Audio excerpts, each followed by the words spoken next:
Psst, are you listening? What's up, healthy people? We're back for segment 2. I'm still here with Gabriel Prusmack. Everybody knows the guy's an artist, but a few of you also know he's a surfer. So before we get to the art, because everybody's going to want to hear how he got into art, what he does, what he uses, all that kind of stuff, I want to know, how long have you been surfing? Like your whole life? Since I was 3, I'm 30. I'm about to be 33. Yeah. Yeah, It's almost 30 years. Yeah. Oh man, I turned 33 next month. Happy pre-birthday on the 17th. Yeah. Yeah. So you've been surfing since you were 3. One thing I've always never asked you, bro. We hang out all the time. I see you, and I never really just know. Like, what is your level in surfing? Like, are you just a sponsored surfer? Yeah, just sponsored. I have a couple company? sponsors that have helped me out for a long time. I was on Underground before they went down, the surf team, and now I'm on Southern Spears surf team. They helped me with the surf contest. They're just a good support. And then Ruka Clothing has helped me for a long time. They've helped me for like almost 10 years. Nice. Ruka is a art. It's like they're a very cultured brand, so they support a lot of artists too.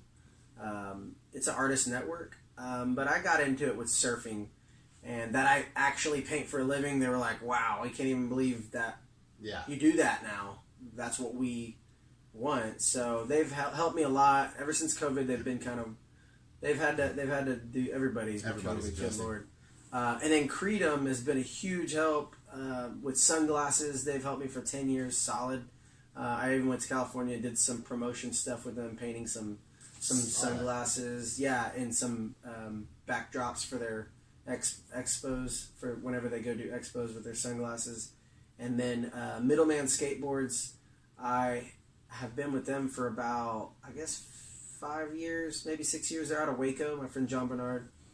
They're really cool because they're in discipleship across Texas, actually kind of across America.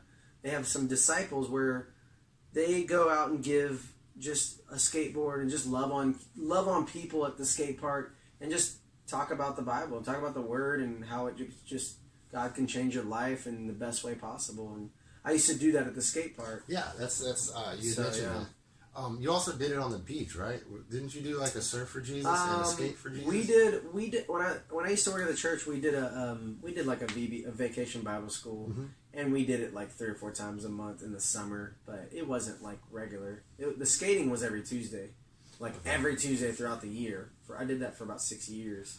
And that was awesome. Tell everybody. I just basically went to the skate park and hung out with kids, and then I would tell them to come over to the other side of the skate park. We're gonna do a life study. And they'd be like, "What's a life study?" And I'm like, "I'm just going to tell you how to learn life the way you're living, but a little better. Just add Jesus to it, and it's going to be rocking." You know what I mean? It's going to help. It's going to help know how to live around friends, how to look for the right friends, how to love people, how to love people that hate you, how to give, and it comes back to you, how to listen to your parents. Most of the time it was kids there. So, I mean, between the ages of like 6 to 20. Yeah. And that was a blast. That's really that season just kind of ended like a couple of years ago. It just kind of ended. Yeah, seasons come and go. So that was a blast. And I still go out there too, and I talk to kids even when I'm out there. And it's funny. It makes you, when you do something for a long time, you can do that anywhere. It doesn't necessarily have to be there. So I do that everywhere. It's not that I'm like saying, "Hey, we're all going to go over here," but I can just talk to people, period. Because I've opened up that door of love and joy, you know what I mean? Yeah. So just, hey, this is... I'm not going to tell you what you need to do. I'm going to just give you advice. That's it. You actually put some relief on me one time, and I didn't really notice and say anything. But you and I went out with another friend, and when we were at that karaoke spot, we were singing karaoke. And I have this thing, I like to go out and just kind of not really minister or anything, but just show some love and respect to people who are without. And I saw this homeless guy I kind of recognized, and I wanted to go over there and talk to him, but I was like, really don't want to weird out my friends by running and hanging out with a homeless dude. And then I'm looking around for you, and you're already out there talking to the guy. And I'm really? Okay, cool. So it's down with showing some respect and being friendly with people that are in need of somebody to just treat them like a human. Yeah, why not? There's nothing wrong with that. Yeah, so that's another thing, man. like you did the Skate for Jesus thing, right? And you taught the kids at the church, and you just kind of fell into all these things. How did you? Before I even ask this question, because it's a serious question. So it's at GAPSMACK Gapsmack87. Gapsmack87. Gapsmack87 on Instagram. Yeah. On Instagram. That's how you just look up Gabriel Prusmack on Facebook. He's got a website, I believe, right?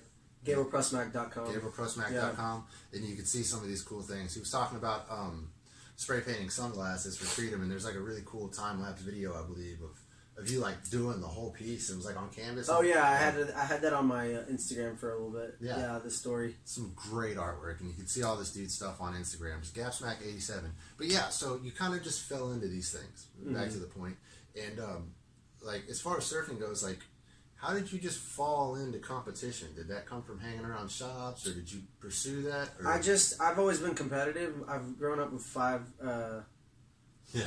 brothers, so I mean we're always competing, and I love surfing, and I had some friends that were like, hey, you got to be on our team, and like, all right, let's try something else. I'm already surfing. I was at 12 years old, and they were like, yeah, you're gonna win all these contests if you do it. And I got encouraged. They encouraged me. They're like, you need to come do it because you can be on our team, and the surf shop's gonna take care of your competition.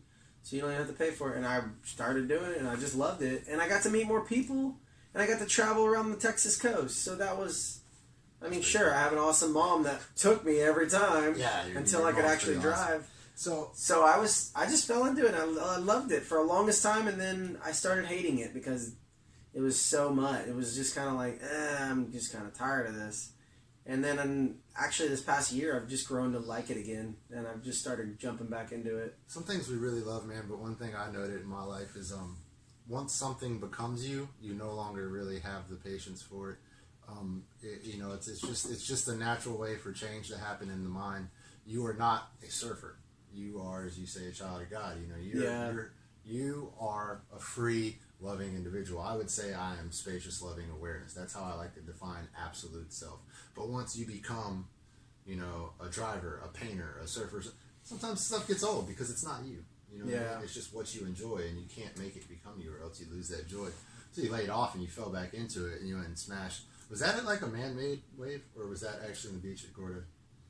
Which one? The one you did after the CrossFit one. That was in Matagorda, yeah. Okay. It's a couple hours south of Galveston. I've seen you on that man-made wave thing, and that looked pretty cool. That is a blast. Yeah, I've seen a bunch of videos. A few of you guys always hit that. It's a perfect wave every time. So it's there's a constant that it's just it shows you what your flaws are. There's some flaws in that wave, but it's doing the same thing every time. Okay. So really you can pick at your technical errors and fix them, and that's one of the best things. And you can spoil yourself with that, and then get back in the water and be like, I suck. Why? But then you're flawed, and then the beach doesn't have perfect waves. But you know what I mean. You gotta there's random times it crushes, and you're that's like. That's what I was thinking. If you surf a perfect man-made wave over and over until you get tired of it, going to the beach would kind of be like a little bit of a letdown after that. It would be a letdown. even when I went to BSR, that hurricane, this like past couple weeks, I went to BSR and surfed my brains out. I surfed like almost 10 hours in one day, and then turn around and go surf a hurricane swell, which you think, wow, it's gonna be insane. It's gonna be so good. It's not saying it wasn't. It was really good. But it was such a very unpredictable wave. It was nature. After the man-made wave, I was just like, man, I suck. What happened to me? And I was just like, man, I cannot figure this out. And I was not having it. I wasn't, the majority of the sessions that weekend, I wasn't having it. I only had like one or two really good sessions. I was still thankful that I was surfing, but I was just in mental state. It was all over the place because my mind was set on this one wave. I'd been surfing all day for almost 10 hours. So I was just like, man, this is goofy. And that happens. That does. Yeah, I'm not spoiled enough with surf. So, yeah. Because we live in Texas, it's not always That's what your brother Alonzo posted. He's like, so he made a joke about it, and he's real funny. His way with words is pretty great. Oh, yeah. But he said something about, like, I don't know, So my brother's the best surfer in Texas, and someone just laughs. That's probably an opinion. He did? He posted that? He posted That's something so about funny. how hard it is to tell people your brother's the best surfer in Houston or Texas or something. People are like, yeah, what? they're like, what? I didn't even know there's waves. Yeah. They don't, most of the people in Texas don't even think there's waves. Dude, were you sponsored at skateboarding at one point or no? Yeah, I was on a couple little things with skateboards. Middleman Skateboards, Okay. they still actually provide boards, and I like to go to the skate park and still be able to bless somebody with a T-shirt or a board or something that they supply me with. And yeah, but I was on Gringo skateboards years ago when I was a late teenager, but. that's what I was thinking about. I was thinking about when we were kids, man. Like, Yeah, I had like a hookup, but it wasn't like a steady thing. Sponsorship. Yeah, it was more of like, oh yeah, we'll give you a board every once in a while, and we'll give you a discount. So you mentioned But I didn't care. I still wanted Creedom and Southern Spears. Do you have any like ambassadorships or anything else with anybody? Through Creedom, yeah, there's an ambassadorship through being an influencer on Instagram. Yeah. So I post a lot of their stuff. I do photo shoots with their glasses and then send them, and then they advertise. And Yeah. so there's an ambassadorship for that. It started out as just sponsorship, and I was fine with that. And then they were like, "Hey, you want to be ambassador?" I was like, "Sure, I'll go the extra mile. I don't care. That sounds good too." But that means there's a demand on me now. Like, hey, you need to get some more photos that are showing you in the glasses more, and it's just that's just how you do branding, really. Yeah, a lot of people don't get the, like, for a while it took me a little bit of thought to actually grasp the whole ambassadorship thing. When I was younger, everybody wanted to be sponsored in something, but a sponsor is want to sponsor you in pursuit of winning a competition. They want to put their name out there, give you equipment, and you go skate, surf, play, whatever you do for them, and they sponsor you and help you get to that point of competition. In ambassadorship, you simply, you're initially discounted on products or services, and you advertise for them. You help them make sales, and once you do that, then you're compensated. And some of these ambassadorships are goofy, especially on Instagram. I get people, I'll post a picture, and like the same bot response will come up and say, "Hey, do you want to what is the word? Oh yeah. You want to collab with me?" When I see the word collaborate, I just goof off on them. I'm like, Yeah. man, just send me the stuff. Let me see if you're Yeah, serious. send me some free stuff. And they never respond. Nobody ever does. Yeah, I actually had to take some pictures with some supplements one time, and they used them, and then they stopped using them, and then they wanted to keep me on a membership and buying things. So it kind of felt like ambassadorship was an issue. But I've had a few products that I've helped. I do have a promoter thing with Glow Effects, and they sell. Cool. They're the ones who do the chromotherapy glasses, but I only did that for the purposes of having a discount code for clients who are trying color therapy. And color therapy helps quite a few of the people. What is color therapy? What is that?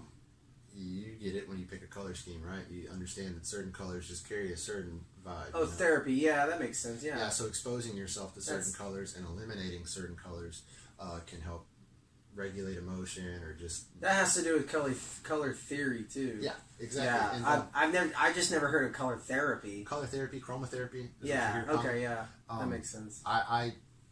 No, it definitely sets the tone, yeah. For people who have like issues with sleep, I'll prescribe like a blue blocker when they're using a screen or a device for too long. Oh, yeah, for sure. A red lens for people who have issues with concentration. I will tell them to use like a mild blue blocker, something like a purple or a pink, where they still get a little bit. That's expose interesting. themselves to an array of green. Like go look at a grass field in sunlight for 20 minutes wearing a purple lens, and then remove the purple lens and absorb full spectrum green. The sunlight's going to give you every color there is, but at different times of day. So there are just certain prescriptions of color that help with sleep, stress, concentration, things like that. But yeah, and I've gone through their promoter thing. I'm a promoter with Glow Effects. I'm an ambassador for the what is the big one? I can't even remember what it's called because I never do anything with it. They sell all the Lion's Mane mushroom products. Joe Rogan is what. Joe Rogan. I don't know the product. Something mushroom, something weird. Life cycle. Oh, okay. I've never heard of it. Yeah, it's pretty cool. It's just a concentrated mushroom product. Cool. So, how many times, just to get back on track of surfing, one or two more questions, man. Sure. How many times a year do you compete? Like, do you surf? So there's 5 competitions a year, and they tend to get pushed back lots of times because of the conditions of surf. Okay. So I try to do them as many times as I can, depending on my schedule as a painter. So sometimes I have jobs that I gotta go to. I gotta be responsible.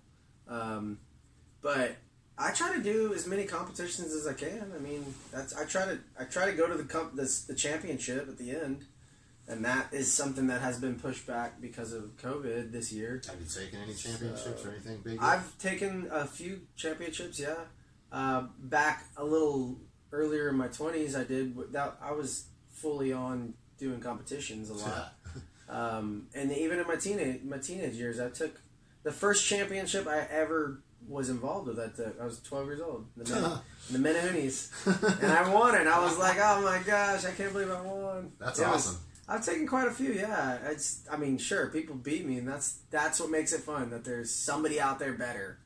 That makes it interesting. You don't want to win everything. That's not even good for you. I just realized something. What's that? Was it also February when we did that thing in the art competition that you did? The spray paint, the mural competition between the two teams, which you also won. Oh yeah, my team won. Was that in February? Yeah, that was in January. Okay. No, you know what? That was during Christmas. Actually, that was December. That was around Christmas. Yeah, because it was a Christmas theme. Yeah. Okay, I was just thinking. Yeah, I knew it was we close won to that. the time.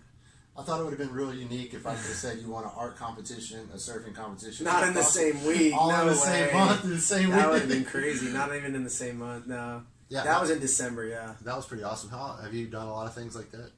With art competing? Mm-hmm. I've done about a dozen. I wouldn't say that much. I do juried shows are fun. You're not really doing anything. You're just painting what you paint, and you're just kind of going off of the judge's explanation of what they're looking for. I don't really care that much about art competitions because I don't see art as a competition. It's not, and way too many people see it as like, oh, that guy's better than you at painting. I'm like, that's like saying that. I don't know. That's like saying that style looks better than that style. Like that music sounds better than. Like, is reggae better than rock and roll? I don't know. That's preference. You know, exactly. You know, sure, it might be, it might not be. You know, it's like, that's stupid to even compare that. That kind of comparison is what actually drove me away from artwork and tattooing, especially. Yeah. I learned, and I was apprenticed by a traditional artist, I can throw down some really sick line work and some really solid color and some super thick black shading. I'm good at it. Portraits, not so much. I had people tell me that I need to up my game and be a portrait artist or do this and do that and work with different colors and do some more neo-trad or something like that. Yeah. Like you said, freestyling. Freehanding tattoos, that's something I'm really good with. I don't like to. At most, I'll take a few shades of Sharpie or a medicinal marker, you know, like a skin marker, and just draw some lines and circles, and next thing you know, you got like an old school skull and some roses around it, and it looks great. Now, because at one point all I was seeing was these hyper realistic artists and these people that did all these crazy portraits and they had these really super sick unique styles, and what I did, I hate to say it, like there's a lot of people who I see who are successful in the art market with stuff that I feel honestly like, man, I was producing better artwork than that. But you know what, those people didn't listen to the people who told them they should do portraits. They kept drawing and tattooing silly stuff, and now they have something going for themselves. And I just think that kind of comparison and that competitive, that competition it's not healthy in every market, really. It's really not healthy for a lot of artists, because I know some great people, some great artists that are just like, my art sucks. Why? Because I'm not Michelangelo. Well, your art's actually amazing, and if that's who you're comparing yourself to, you're always going to suck because you don't even do the same thing. I think comparisons really put you in jail in anything. It's not just artwork, anything. As a person, you can compare yourself to the fry cook at McDonald's. Yeah. Or whatever. It doesn't even matter. Like, you're going to put yourself in jail no matter what. Exactly. Comparing yourself is never going to help you. I mean, just being yourself, that's going to be that's going to be your most success. Just being doing what you do the best and doing it better.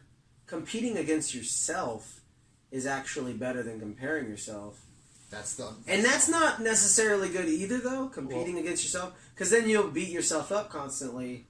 If you're beating, it's got to be taught. You're gonna set the bar for yourself, and then you're gonna want to go over it, just depending on your motivation. That was the entire anything really. Yeah, it's not just art. Our first episode, we did a whole segment on that, man. Like, the only person you should compete with or have expectations over is the you of yesterday.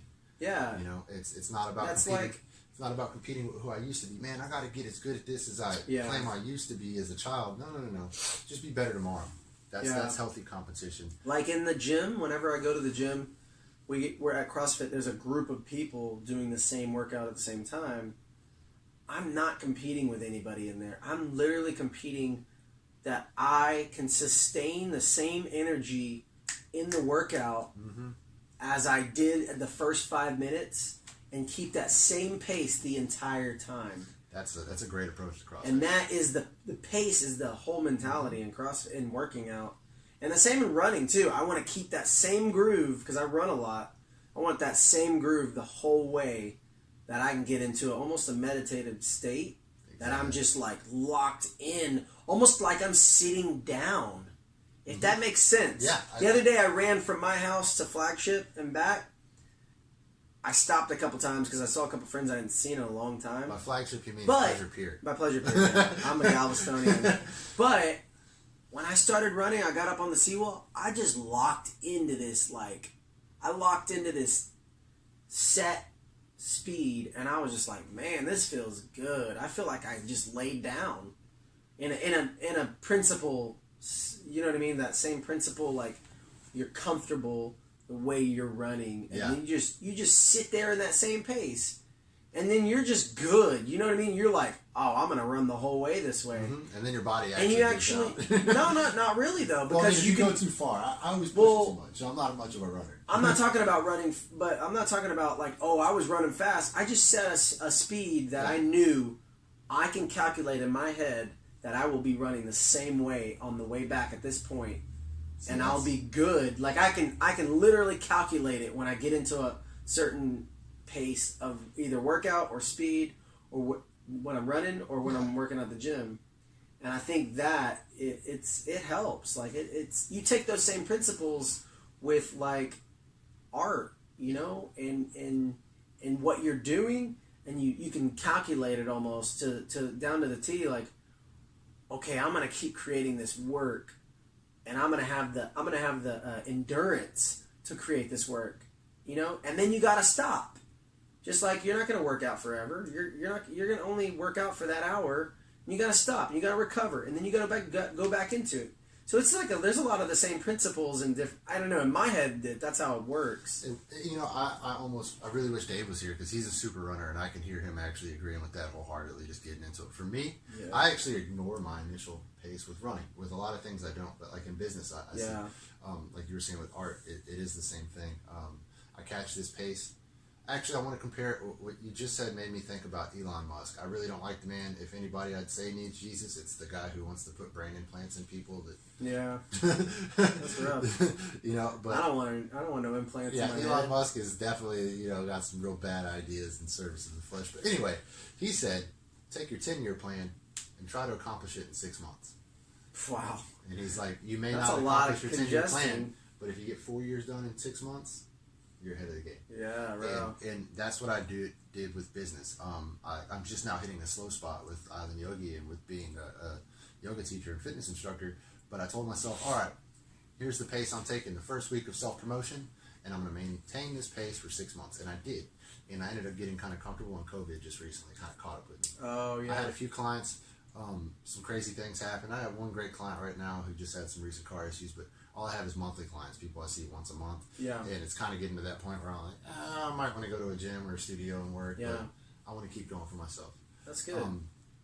But it's about maintaining that pace. Like you said, for me, there are a lot of things I do in life where I'm just like, all right, I'm going to do this, but I want to, like my problem, one of my biggest problems is I get momentum. I want my pace to continually increase. I did this much the first week. That means I need to do 4 times that much by the end of the month. And that's not necessarily how it is. I just need to maintain. And that's how it is with running. And that's my issue. If I take off running and I maintain the pace that I start off with, I won't really get into it. But if I just get going and I just kind of allow myself to like feel the motion of the run, get my body in a smooth momentum, I'll find that pace. And then I overdo it. And then I run like 5 or 6 miles when I really only built for like a 2 mile run at a time. Yeah. And that's why I said then my body gives out. It's Then just my legs are a conditioning. You just do it, you know. Yeah, I don't run enough. And I just started working out and running more lately, so. Yeah, I seen you got a cool vest lately too, huh? Yeah, I love that vest. I destroyed both of my. I haven't been using it lately because I recently just started running again. I stopped running for a little while, and now I'm running. I'm running like a mile more every time I run, and I've only gotten up to like 6 miles. Really, that's not a lot, but it's a lot for me. It's a lot. It's not, but it is. It's like you're pushing yourself a little more. And that's what I've been trying to do. But I don't run that much more than 6 miles. I run maybe 8 miles the most. That's a good run. But I don't even run that much lately. I mean, not lately, but even before I was running, I usually try to run about 3 to 5 miles. 3 to 5 miles. That's a good healthy run. That's what I'd like. It's to just do. a good solid run. And then I try to not necessarily go fast. I don't like running fast. I like fast jog. I like a fast pace, I like an 8-minute pace, which isn't super fast. That's not fast, but that's quick enough. If anything, 7:30 pace, 7:30, 7 minutes 30-second pace. It's a good pace. I used running as an escape at one point. I was in a pretty bad place, and I was just like, running. This is what I'm going to do, and I pushed myself. It's a good outlet, though. It was. Here's my thing, and I mentioned it on the podcast before. People might be familiar with this. I pushed myself to where I was doing 5 to 10 miles a day. Wow, and that's my a lot. mom actually looked at me after I'd been doing this for about 3 months, and she said, "You need to stop doing whatever drugs you're doing, because you look skinny, you look bad. I don't know what's going on with you, but you need to stop." Man, every warm up for every workout was 100 burpees in under 7 minutes. Every cool down, 100 burpees in under 7 minutes. Running Sounds 5 like a miles. breakup, man. It felt like a breakup from There's myself, that breakup energy. from my old self. And what's crazy is after this, when I laid off, I picked up yoga more. I started picking up the Bible. I started picking up sutras. I started picking up all these different spiritual texts that I felt like resulted in me making the biggest positive shift in my life that I've ever made. But it started off with me using running as a tool just to push all the things that I was holding on to aside. Yeah. I don't need to do any of this anymore. I don't need to smoke. I don't need to be out with these people. I just need to go run. And this was my fallback. And I think I compare myself to that. So when I go on a run, I could not run at all for a month and then just go try to do 4 or 5 miles and be limping funny for the next 3 days because I just pushed it like I'm still a runner and I'm not. Well, I really want to ask you about this art, so I'm going to go ahead and break this segment off. It's almost 30 minutes. Are you listening?